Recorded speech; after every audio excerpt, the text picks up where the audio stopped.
I still think it's fascinating. It is fascinating the first day I saw it made, and I'm still in awe of the whole process, how we can drill a small hole in a tree and take this sap that looks like water, and it's the first sign of spring coming too.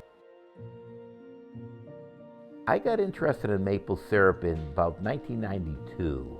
A friend of mine was making maple syrup at a small scale, and I just found it fascinating how this pan was boiling and the sweet smell. So we started off the next year. I got a lasagna pan to boil in, put it out in the driveway, had a lawn chair out there, and 20 buckets to collect sap, and we made our first gallon of maple syrup.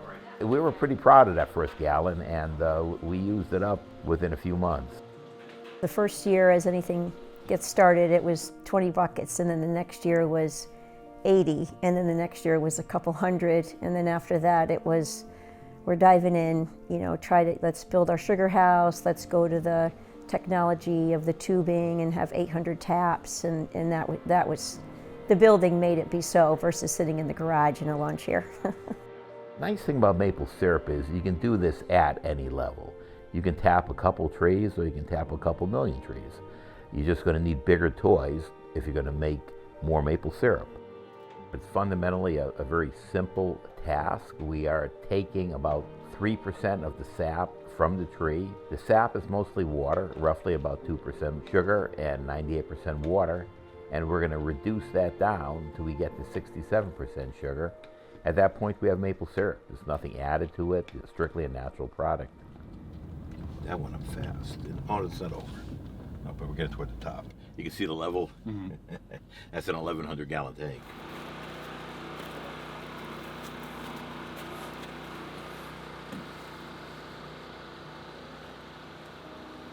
Initially, when we first started making maple syrup, we would tap the trees, and we had 20 buckets we would collect the sap in.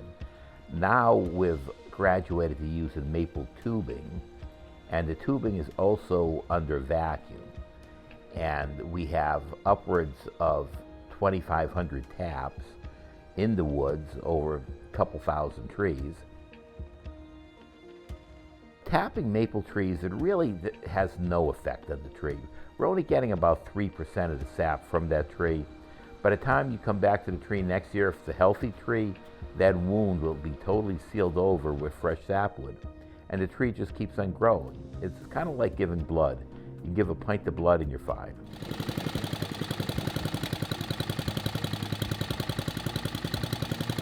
Once the sap arrives at the sugar house, we gravity feed it into a basement tank. It's about a 1,200 gallon stainless tank. From there it goes through a reverse osmosis machine, and that machine takes some of the water out of the sap to reduce the boiling time.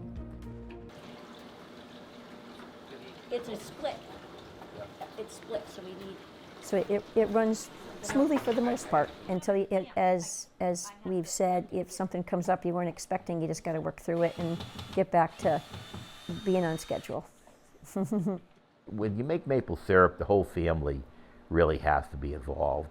There's a lot to it, especially the more taps we put out. So myself and my wife Amy, we equally work at this, and it definitely has to be a team effort to get this done. There we go. Okay, now what?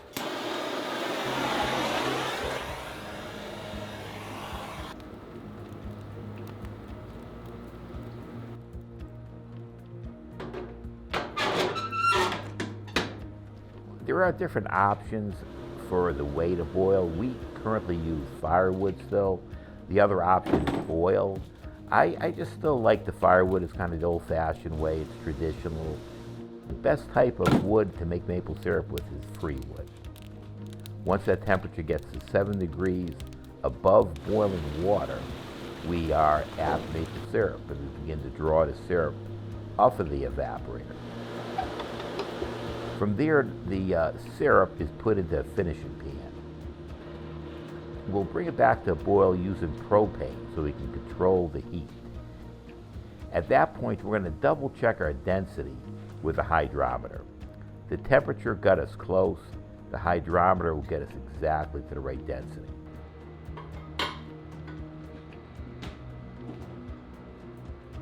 Once it goes through the filter press, we have maple syrup that's ready to go out to our customers. There's no preservatives in that.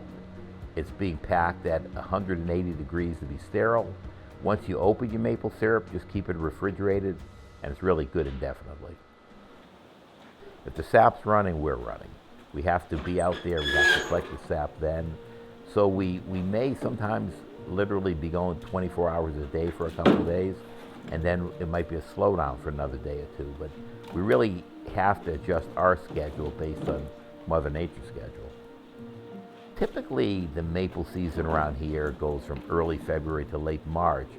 The definitive end of the season will be when the bud of the tree swells up to a certain size and the sap will become bitter. Usually at about that point, you'll notice the frogs start to sound off at night. Typically, they say when you have 3 nights in a row of keepers, the ground is warmed up to a certain point and the sap is no longer usable for maple syrup. Making maple syrup is still something we do really love to do. We're still in awe of it. It's a tremendous natural product, and it's the first crop that's made of the season.